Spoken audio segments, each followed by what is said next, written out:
Hey friends, it's been about 2 years since I last posted an update on this topic, and I figured it's about time to do an update because it seems like I've been getting a lot of comments on my last video, and that was 2 years ago, so a lot has happened in the 2 years from that video to now, and it's really no different. I'm still empty-handed. I do not have any living children, and I guess that's what God decided for my life and for my story to motherhood so far. And I do have a lot of hope because I don't know, I feel like God still has it in my heart to be a mother, and it's my number one passion and longing in life is to be a mom to a living child and to actually raise a child and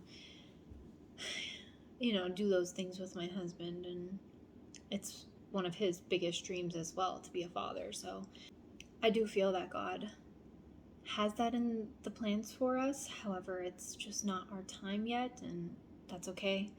I 100, 1,000, 1,000,000% trust God's plan above my own. And so far, my plan has not matched with what I always imagined it would, and that's something that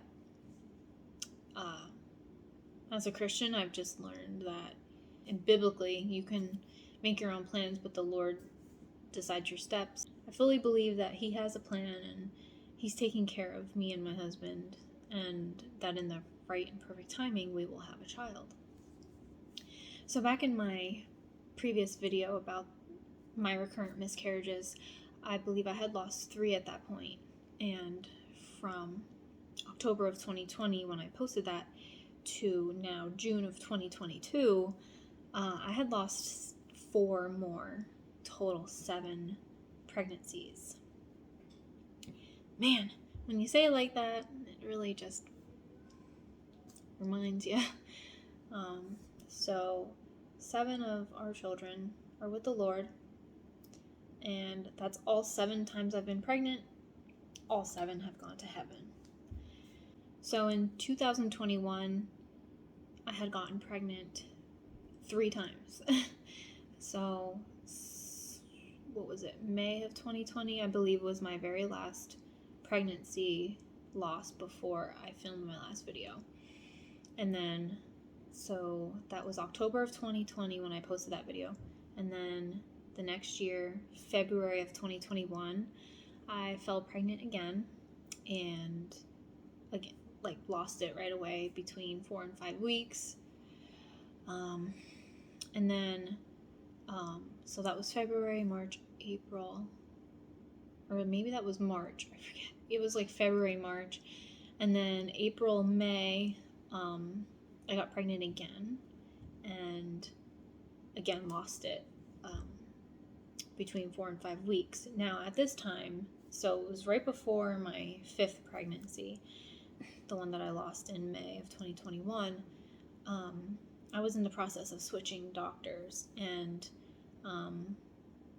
it was the best decision I've made, and the change of care really just launched my steps towards having a healthy pregnancy. I had an appointment with a reproductive endocrinologist, a reproductive endo is what they call it, and he just basically asked for my miscarriage history and went over, all the medical questions and had set up testing for me.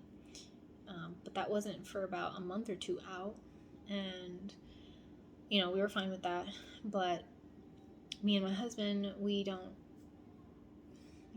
we just were acting like a married couple and doing what we do, and I ended up getting pregnant again in July of 2021.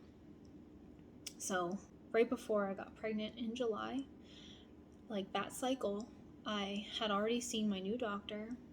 I love her. She has been night and day from my old doctor, really just invested in my situation. And she's just a regular OB, but she's so invested. And she really made me feel like I I care and my situation is important to her.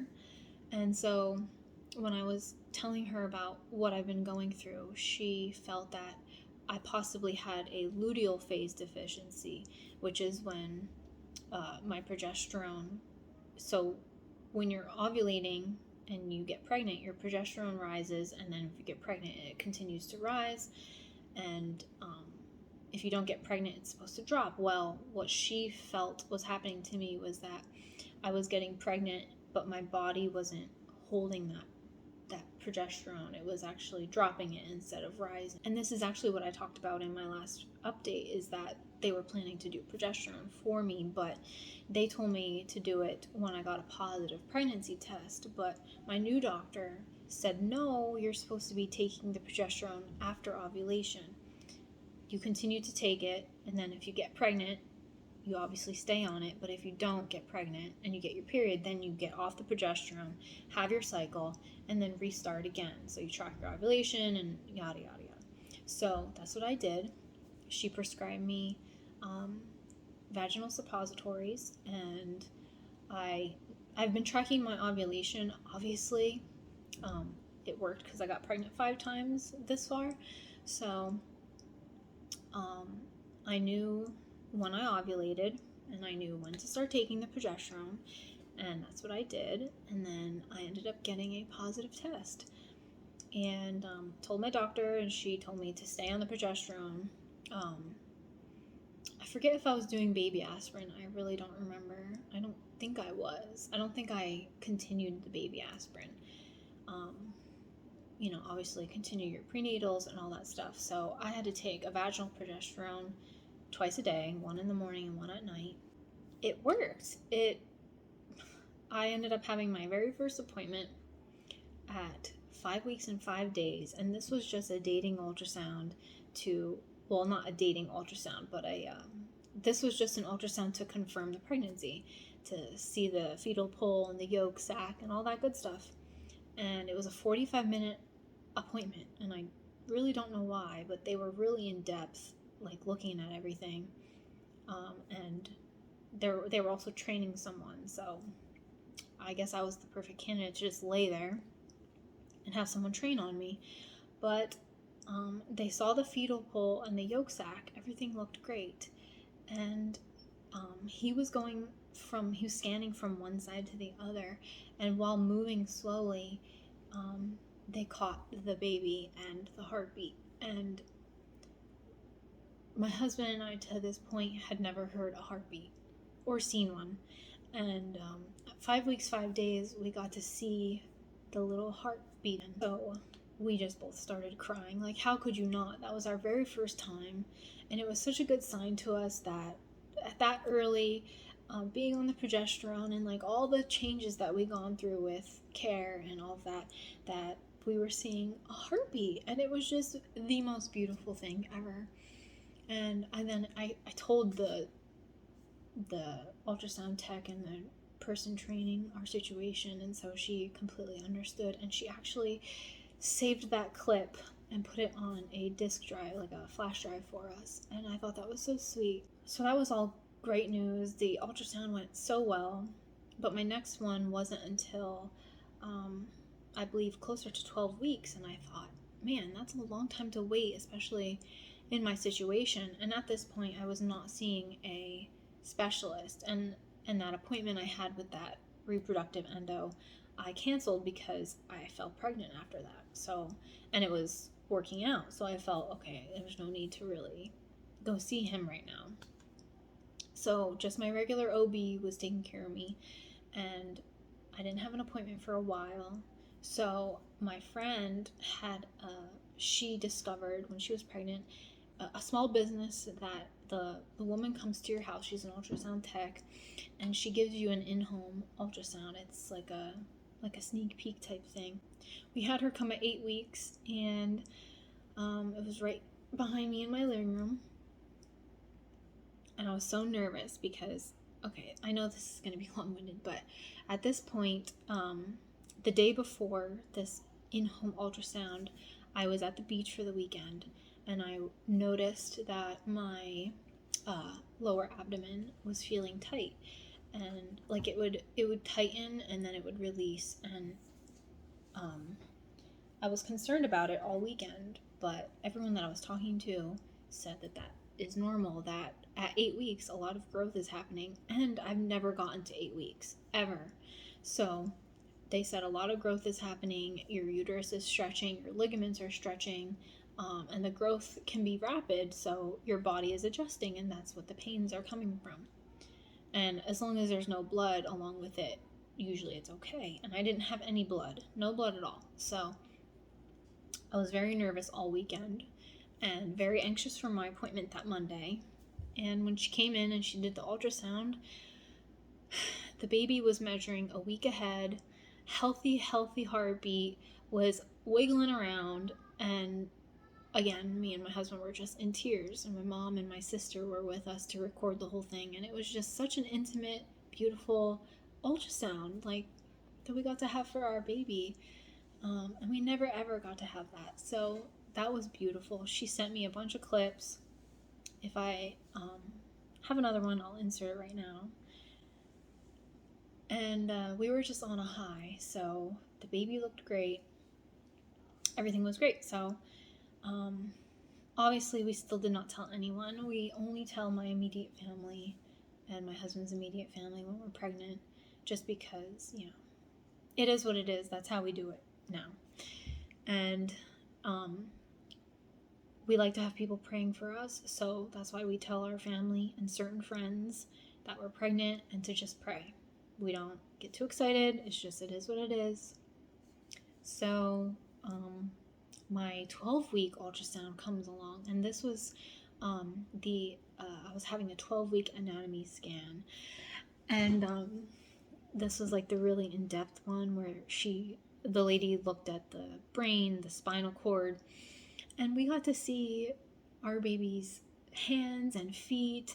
At first its back was to us, and we didn't think it was going to cooperate, so she was like moving the wand around, and the baby ended up turning and facing the right way, and we were able to just see everything, and the little hand was waving and the feet were kicking, and it was the most beautiful thing we've ever experienced, just to see our baby like that.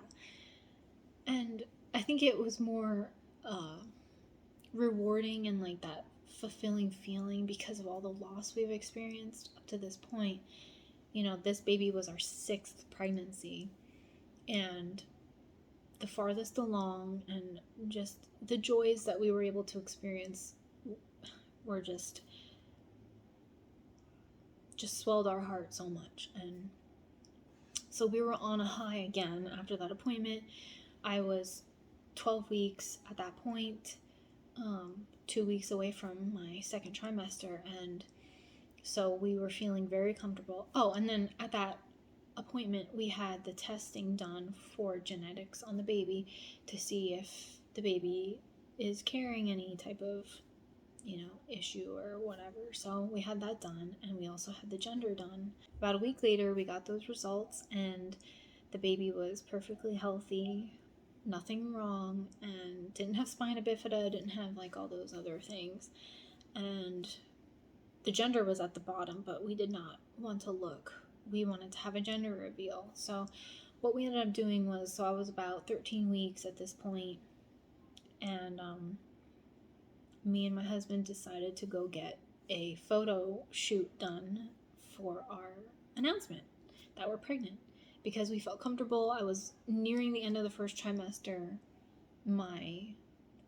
The chances of me losing the baby were very low at that point, so I felt very comfortable, we both did, to take this photo shoot and plan this announcement and plan the gender reveal. So we took pictures down at the lake, and they came out beautiful. A couple days before I turned 14 weeks, we announced it publicly that we had a baby on the way, and here are some of the photos of that.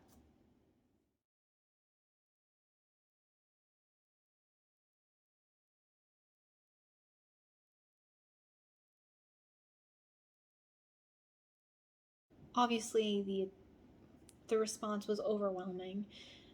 Everyone knew that we were struggling to have a baby and to carry a baby to term, And this announcement was just, it blew everyone away. It did. It was a big surprise to everyone. And it was a beautiful response. So much support, so much love. Everyone was so happy for us. And we just felt like, wow, this is actually happening. Just a recap.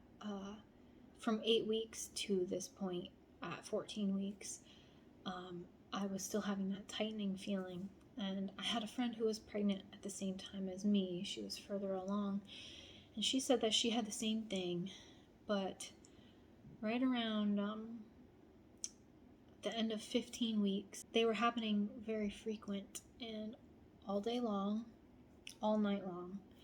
And it was the day I turned 16 weeks. I was laying on the couch and I was having a pain, like a tightness, and it was very intense.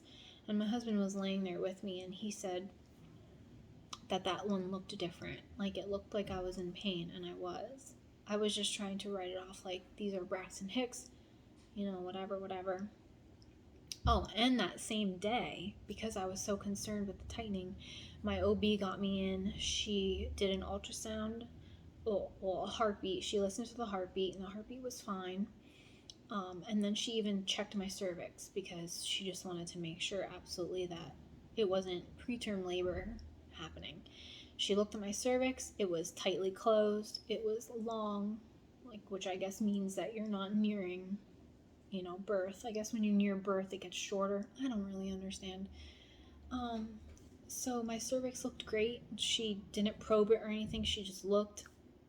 And she gave us, the okay that everything was fine, and it was probably Braxton Hicks. But that night is when they were very, very intense, and that's when my husband noticed that I really started to look like I was in pain. And so we went to bed early. We went to bed around actually not early. We went to bed around 11, and it was around 1 or something, 1, 2 in the morning. And I was having one in my sleep, and it was so intense that it woke me up, and it was causing me to feel like I had to throw up. That's how bad the pain was. So I went to the bathroom to pee, and I ended up throwing up. And while I was throwing up, my water broke. A big gush came out. It was nonstop bleeding. I ended up going to the emergency room, and this is where they told me that I had no more amniotic fluid. That basically my water broke and baby was head down. And the baby was. On the ultrasound, she showed me that the baby's head was near the cervix, and there was no more amniotic fluid, and the heart rate was actually slowing down. And by the time I got to my actual birthing hospital, which was 45 minutes away, the baby had passed away.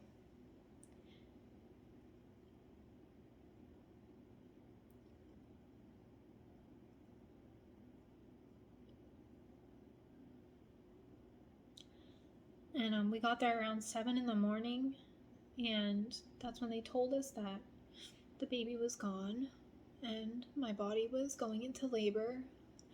They gave me the option of delivering the baby naturally or having a D&C, pretty much. And obviously, I couldn't do that. I had to give birth to my baby naturally. And so they took me to L&D, and I had my own room. By this time, all of my family was awake, and they knew what was going on. It was a Sunday. My dad's a pastor, and he had to still preach that Sunday. So my family wasn't able to come until after church was over, but they came immediately after. So they gave me some pills vaginally that are supposed to escalate labor. So I was in labor for about 4 hours, and the medicine allowed me to get some sleep and labor at the same time. So that's what I did. I took a snooze, and then the contractions got so intense. They were checking me, and the baby actually passed through the cervix, and was just laying in my canal, like waiting to come out. So I just pushed for 1 minute, and his little hand, my husband said his little hand came out first.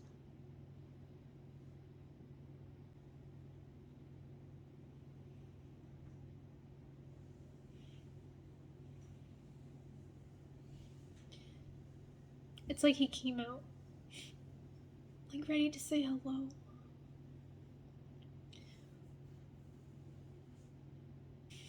So I pushed for a minute, and our son was born Sunday, October 10th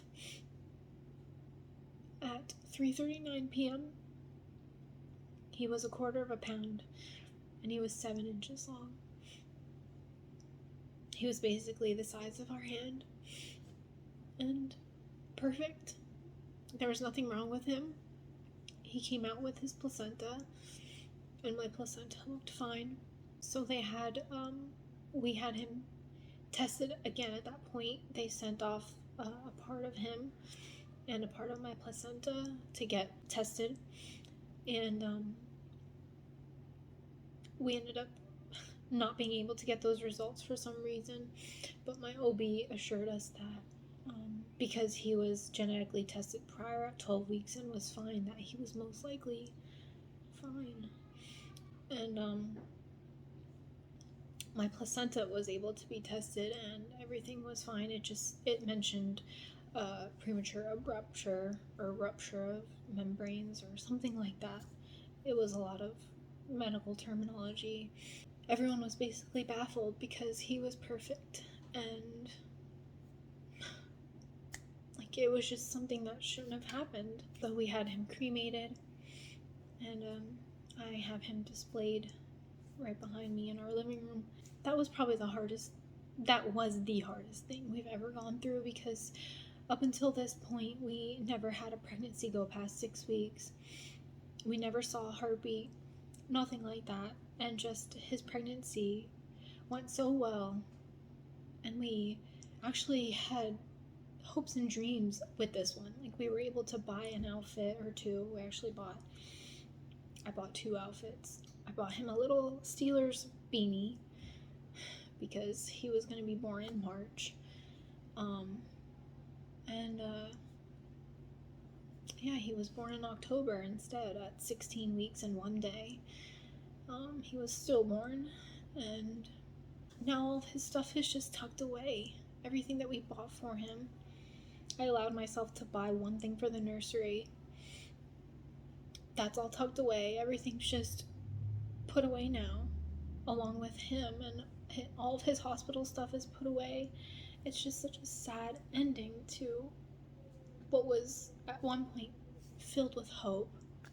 After his birth and death, I then went to my OB referred me to a specialist, and she did every test imaginable that you can do, and everything is fine.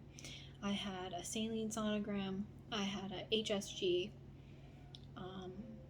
I had like in-depth ultrasounds and looking at my ovaries and just all the tests, all the blood work. Me and my husband were genetically tested. We're fine. We don't carry anything. My uterus is fine. My fallopian tubes, my ovaries, everything is fine. She couldn't find one thing wrong with me. Fast forward to January of this year, 2022, my specialist felt that Clomid, doing 1 round on Clomid, would be the best option for us if we wanted to, and we did. So we did 1 round of Clomid. I had 4 mature follicles on one side and 3 on the other. I gave it a go because she said, oh, well, there's a chance of 2, more than 1 releasing, although that's very slim, and I could have multiples. And I said, I don't care, just go with it. And so we did, and we did our trigger shot, and I ended up getting pregnant. That was January and February of this year. January of this year. So basically the very first cycle on Clomid, we got pregnant, and my doctor was super ecstatic, as were we. We couldn't believe that it actually worked, because chances of it happening the first time are not very high. We get pregnant. I have my very first ultrasound with her at 5 weeks and some days, I forget, 3 days maybe. And I go in, and she goes in, and the baby cannot be found. My HCG blood work every other day is rising, but she cannot find the baby. She actually calls me in to come in 2 days from that day for another ultrasound in case they miss it. And again, the baby is not found in my uterus. My uterus is empty, but my HCG is doubling. So now she said, this is an ectopic pregnancy. It's either stuck in your tube or it's, she just couldn't find it. So she assumed it's in my tube. And my HCG at this point was over 7,000. I was now at risk for a tubal rupture, and the HCG from the beginning was doubling, but not exactly. It was falling short of a double every time, and it eventually was slowing down. So she said the baby is not going to make it anyway. As a result of my HCG blood work, it just wasn't going to make it. So I did 3 rounds of methotrexate, and that's what helped me pass the baby. And all the contents, everything came out. I miscarried on Valentine's Day. So on my birthday, which is February 1st, I started spotting. And then on Valentine's Day, I miscarried. So that's what was going on with that one. I passed everything perfectly well. My HCG dropped to below 3 within a month and a half. Today is June 17th. On June 6th, I had an H-scope done. I had another saline test, another HSG, and a scope done. And she went in and she looked with a camera. She found 2 polyps in my uterus, which were very, very small, but because she was already in there, she just took them out. And she called me within the days following and basically didn't know what to do because, again, everything is fine. And because my husband and I are not pursuing IVF because we just don't feel that that's right for us right now, we're gonna do the progesterone route again. And so we are currently trying. We got the green light to try. Today is cycle day 11, which I usually ovulate on day 11. I'm an early ovulator, so I am tracking it, and when I get a positive, I have to call her, and she's going to start me on progesterone again. So we're going to do what we did with our son Jonas, but it's going to be a double dose, and just more closely watched. And so this is where we're at right now. We are currently trying to conceive our 8th baby. I'm at this point where, I always trusted the Lord, but I'm at this point where I really, 100% fully surrender. There's nothing I could do on my part other than to take care of myself, do what I have to do with my vitamins and supplements, and pray. This is all in His hands. I've done everything that I can to keep myself healthy and to have a baby, and the Lord, I feel He knows that, and it's just in His timing for me and my husband to bring a baby into this world, and I 100% trust that, and I trust His plan. So that's where we're at right now. What an update. I know that I've been very absent, and I have posted a couple videos in between about my son that we lost. Jonas and my 6 other angels are forever with me and my husband, and we're looking very forward to joining them again and seeing them and embracing them with open arms. I can't wait, but I know that without their losses, we wouldn't have our future children, and their existence and their lives are not for nothing, that they have paved the way for our kids to come, and I believe that. So thanks for sitting with me. Thanks for listening. If you guys want, let me know if you would like me to journey more intimately with you guys on this. Like ovulation and pregnancy testing and all that stuff.